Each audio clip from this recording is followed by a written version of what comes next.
Welcome back to my cozy corner of the internet. I'm Mayastar, and this is the Mayastar Podcast.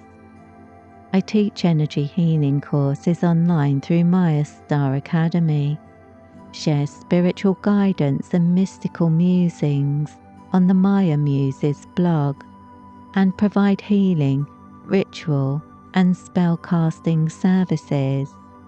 As a star-seeded shaman and professional witch, on the Mayastar Podcast, I release articles, discussions, and energy updates every week, covering energy healing, spiritual awakening, lightworkers, starseeds, magic, and New Age spirituality.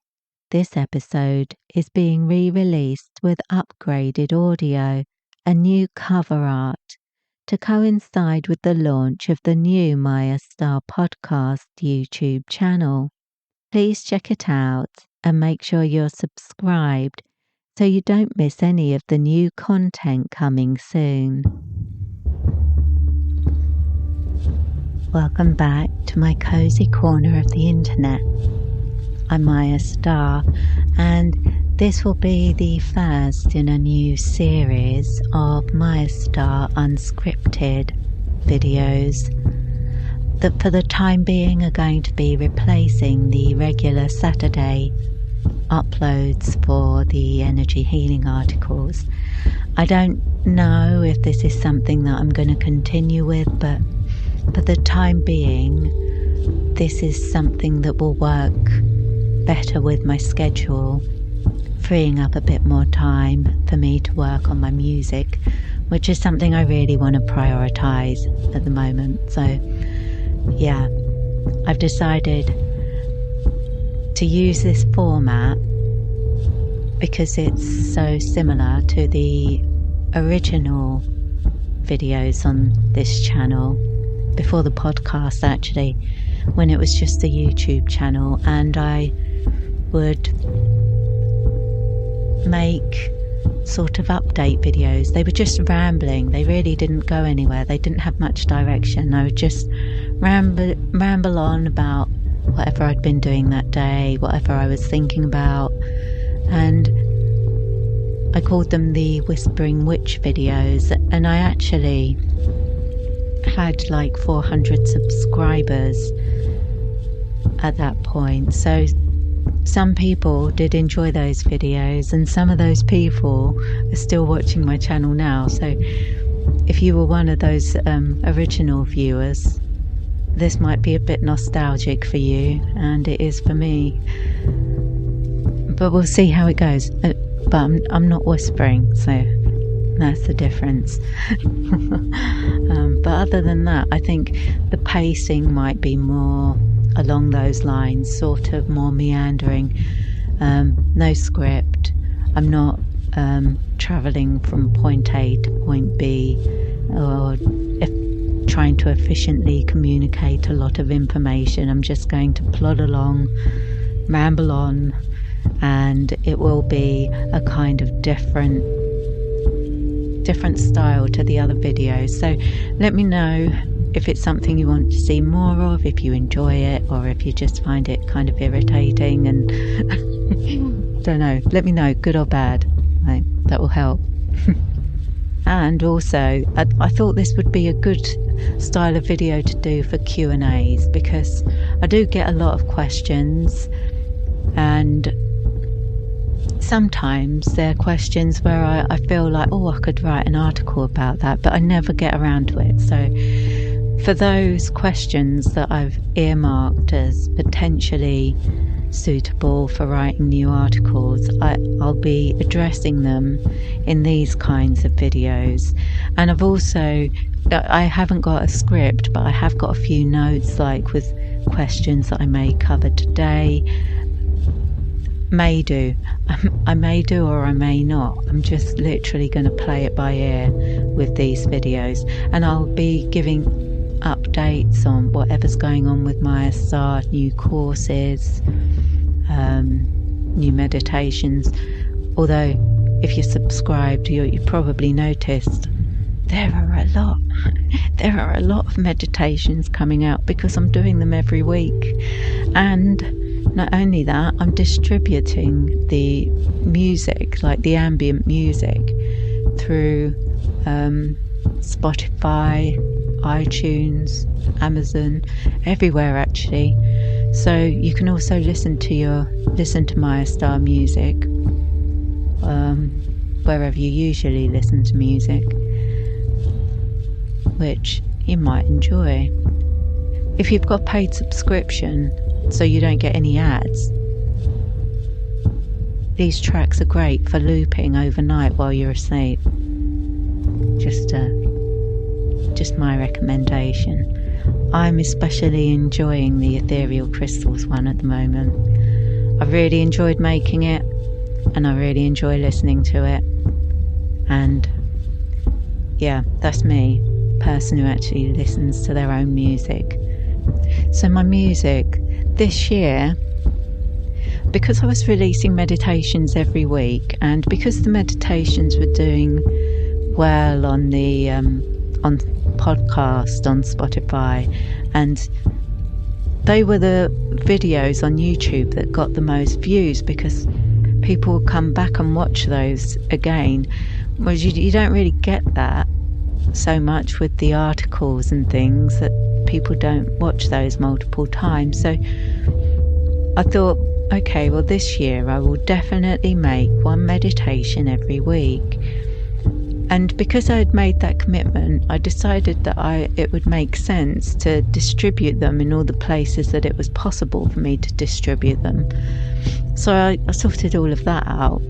But I've ended up enjoying creating the music so much that I'm rushing through the rest of my work in order to get to the good bits of the week.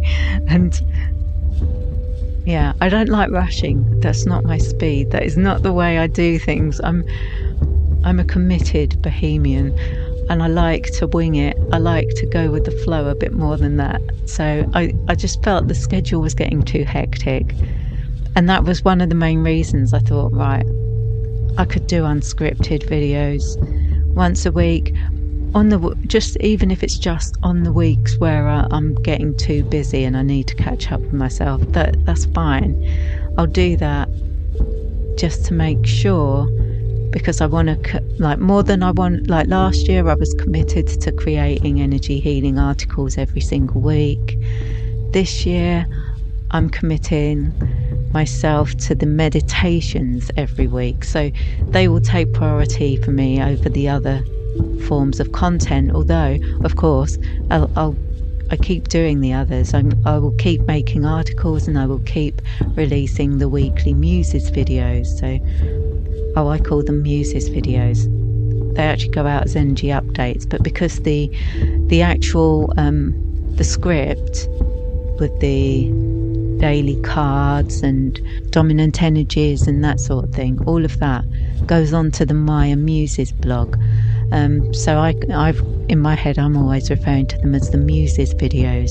So the Muses videos go up on Mondays. Every Monday you get the week ahead, spiritual guidance and mystical musings for the collective, with daily affirmations, law of attraction affirmations, so very positive and hopefully inspirational. So those ones are going up on Mondays.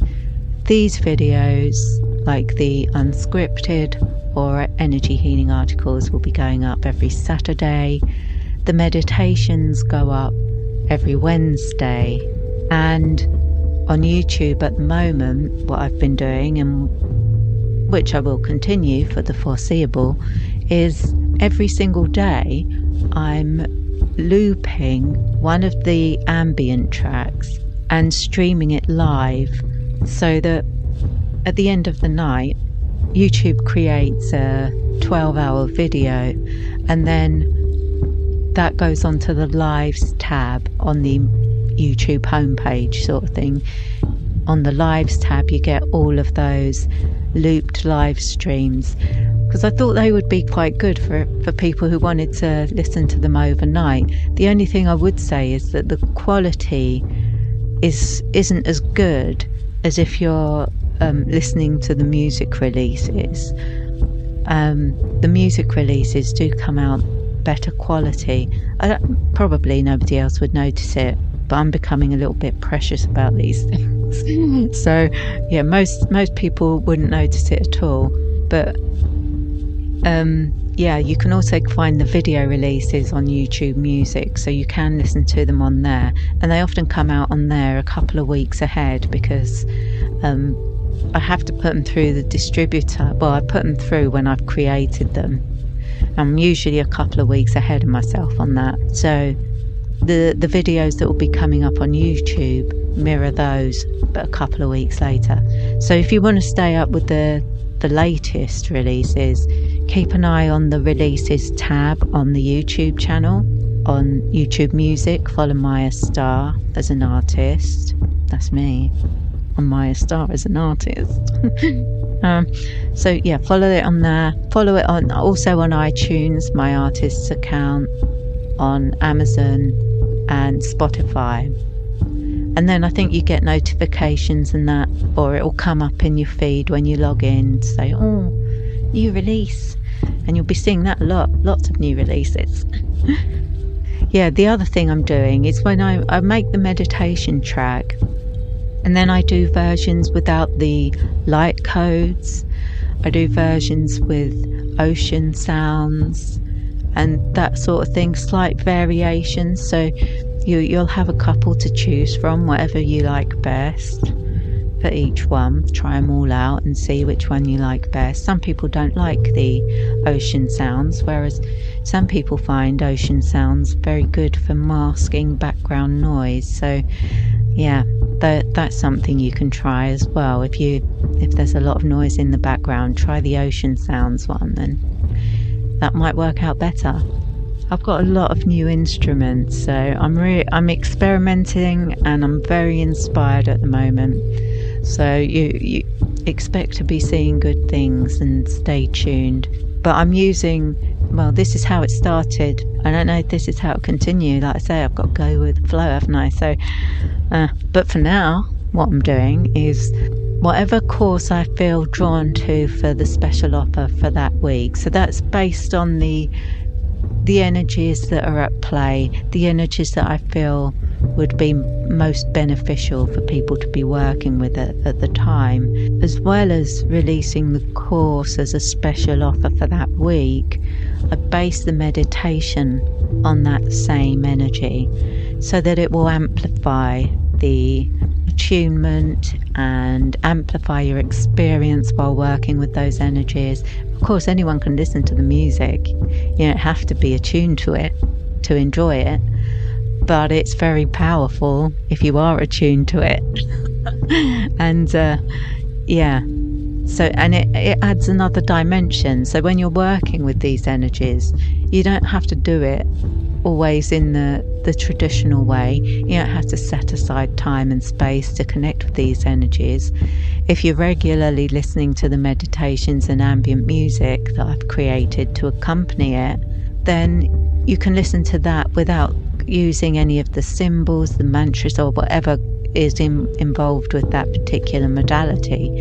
You can listen to the music in order to reconnect with it, because the music makes a connection subconsciously, helping you to tap into it, helping you to recognize and align with that vibration, with that particular frequency. So at the moment, the one I'm working on will be for the Crystal Rose Attunement, which I still remember the time I channeled that course. I can even tell you which perfume I was wearing that day. It was Vera Wang's Princess I was wearing that day, and there's a bottle of it just over there because I still love it. It smells a bit, it reminds me of talc or something.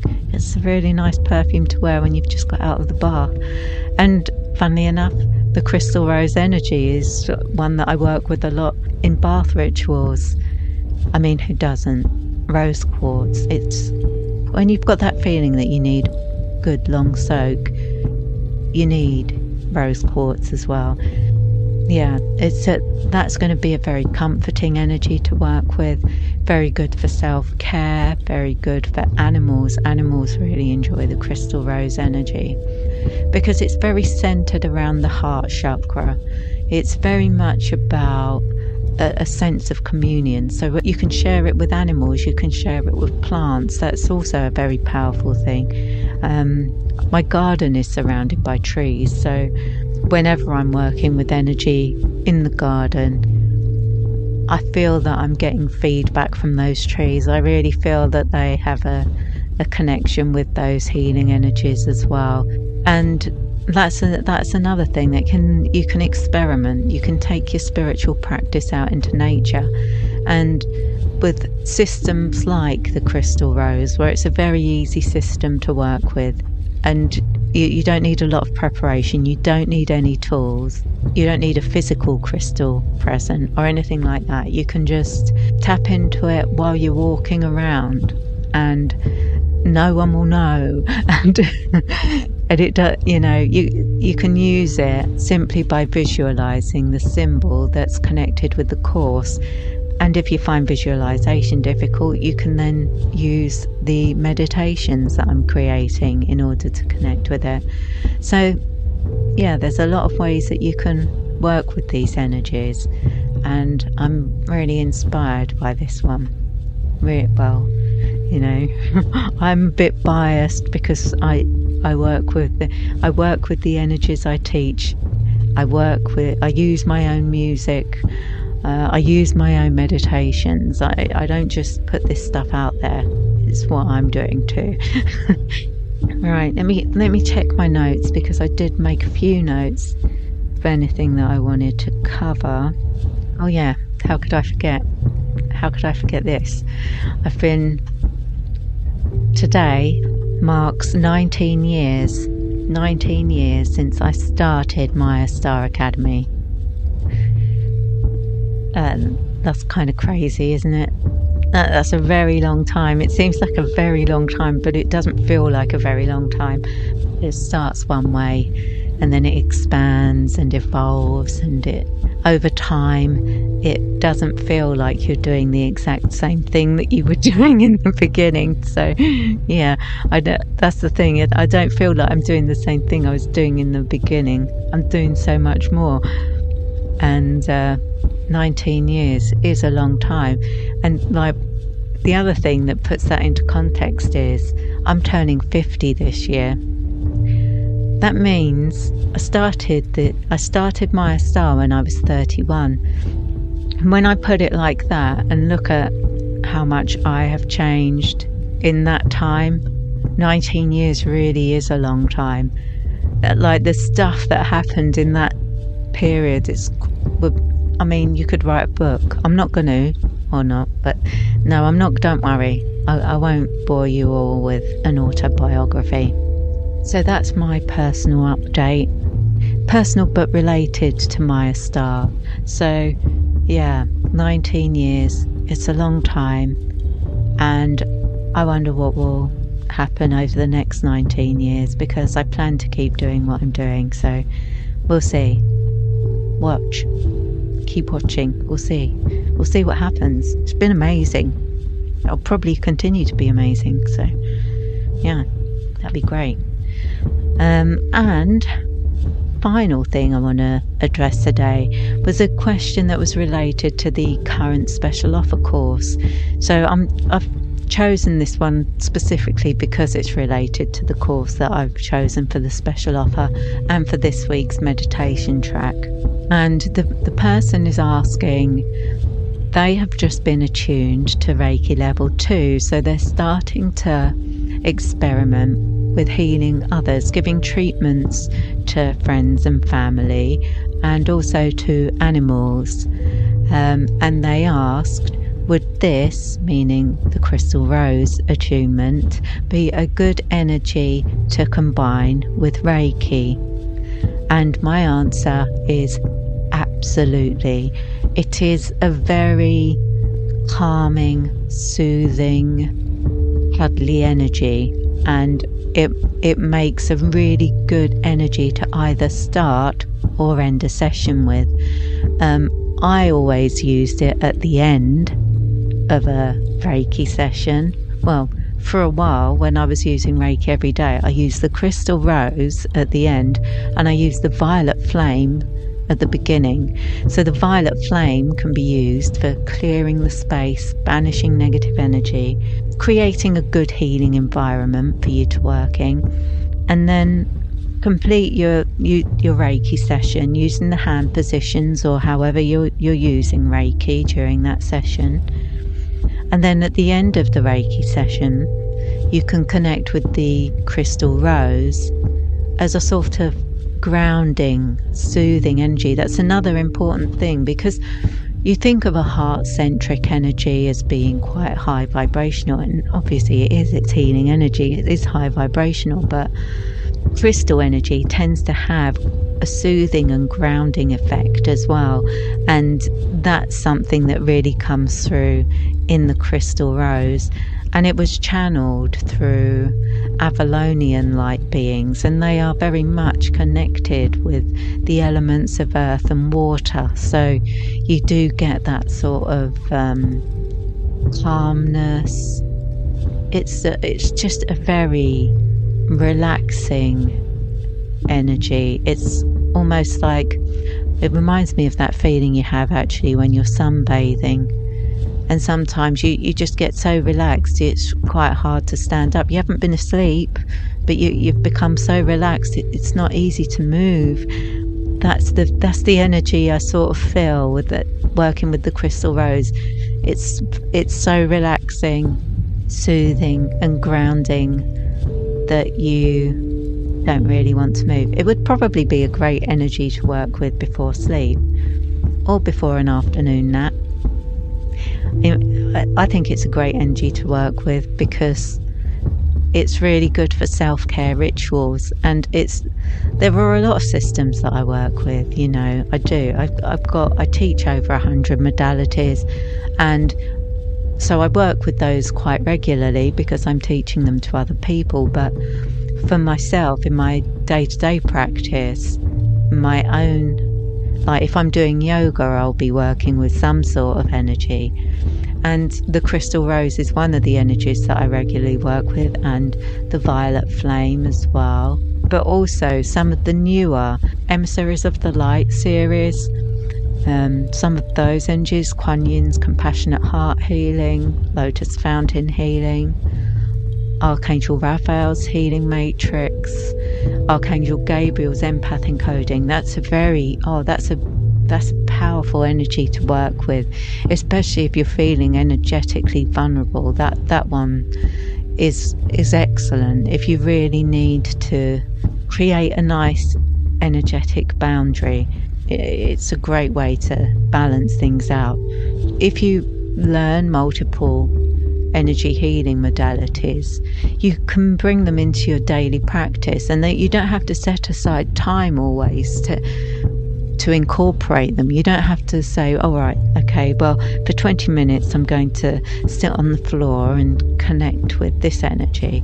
You can do that, but you could also think, all right, when I'm walking the dog tonight, I'm going to connect with this energy, that energy, or when I'm doing my yoga practice,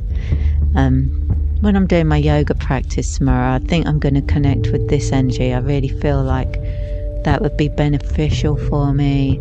So there are ways of incorporating energy healing work into your day without adding it as an extra thing to do. You can use it alongside other things you're already doing.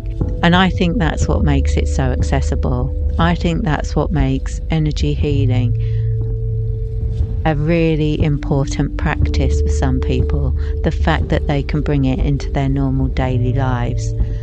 And it doesn't have to stay something that you do on a Sunday. It doesn't have to stay as something you do only during self-care rituals or only when you're in a meditative state. You can use energy healing all of the time, whatever you're doing, and there are different energy frequencies that will be appropriate for different activities that you'll feel drawn to. Like some are more energizing than others.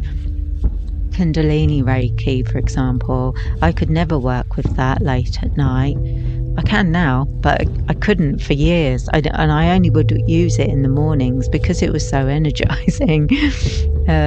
Different energies work with different activities, and you can bring energy healing practices into your life by incorporating them with other things you're already doing. Things you're already doing, like your morning shower, for example. You can easily think, okay, yeah, that would be a great time to work with the light sanctuary activation so I can get my energy properly protected before I go to work and have to deal with all those people. That kind of thing, you know. So yeah, I am wittering on rather a lot, and that was pretty much all I had to cover. Let me just have a quick look at my notes to make sure I haven't missed anything important. No special announcements or anything. No, nothing like that. So you'll have to let me know what you think. This is the first of the unscripted videos, and if you enjoy it, I'll keep making these for a while, just to free up a bit more time so I don't have to be scripting and editing, and because these sorts of videos, that minimal editing, it doesn't take as long as the others. So we'll see how it goes, but let me know what you think. Give me your feedback and I'll be taking it on board, and we'll see how it goes. We'll go with the flow, we'll see what happens, and I look forward to seeing you again in a week. But in the meantime, I wish you peace, prosperity, and progress in all you do. With blessings.